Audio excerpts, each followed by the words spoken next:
लेकिन बांग्लादेश में सरकार और कट्टरपंथी सिस्टम ने जो आतंक मचाया है वो दिन ब दिन लगातार बढ़ता जा रहा है। और इसी कड़ी में बांग्लादेशी कट्टरपंथियों ने अब वक्फ बिल को एंटी इंडिया एजेंडा का हथियार बना लिया है। क्या है ये साजिश? इसका जवाब जानने के लिए आपको हमारी ये रिपोर्ट देखनी चाहिए। कभी भारत के खिलाफ बवाल, कभी गाजा के नाम पर सड़कों पर सैलाब, और इन सब के बीच ISIS के झंडे, अलकायदा के लिए नारेबाजी। भारत का एक और पड़ोसी देश अब कट्टरपंथियों का नया अड्डा बनता जा रहा है।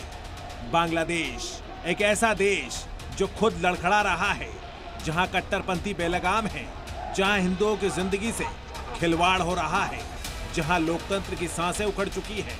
लेकिन अब वही बांग्लादेश भारत को आंखें दिखा रहा है। 23 अप्रैल को बांग्लादेश में हिंदुस्तान के खिलाफ विरोध मार्च का ऐलान किया गया। भारत में तो वक्फ के खिलाफ प्रोटेस्ट हो ही रहा है। अब बांग्लादेश भी भारत के कानून पर सवाल उठा रहा है। बांग्लादेश को पहले अपनी हालत संभालनी चाहिए, जहां हिंदुओं के घर जलाए जाते हैं, मंदिर तोड़े जाते हैं, सरेआम लूट, किडनैपिंग और मर्डर की वारदातें होती हैं। हाल ही में बांग्लादेश की राजधानी ढाका में इजरायल के खिलाफ सड़कों पर उग्र प्रदर्शन हुए।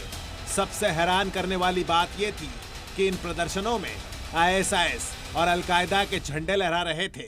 तो ढाका में ISIS के झंडे, अलकायदा की मौजूदगी, और अब अगला टारगेट भारत।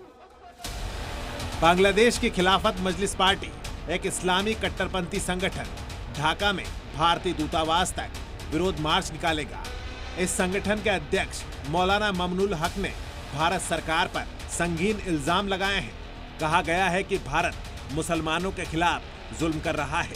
सरकार वक्फ की जमीनें हथिया रही है, मुसलमानों के अधिकार छीन रही। बांग्लादेश का एक कट्टरपंथी इस्लामिक संगठन UNO में भारत के खिलाफ शिकायत करने की तैयारी कर रहा है। लेकिन UNO में भारत की शिकायत करने से पहले क्या इन्हें अपने देश के अल्पसंख्यकों की चीखें सुनाई नहीं देती? बांग्लादेश आज कट्टरपंथ की गिरफ्त में है। चाहे गाजा का समर्थन हो या भारत के खिलाफ नारेबाजी, हर मौके पर सड़कों पर वही चेहरों की भीड़ दिखती है। बांग्लादेश अगर ये सोच रहा है कि वो भारत के आंतरिक मामलों में टांग अड़ा सकता है, तो कान खोलकर सुन ले, ये भारत है जो दुश्मनों को करारा जवाब देना जानता है। ब्यूरो रिपोर्ट, जी मीडिया।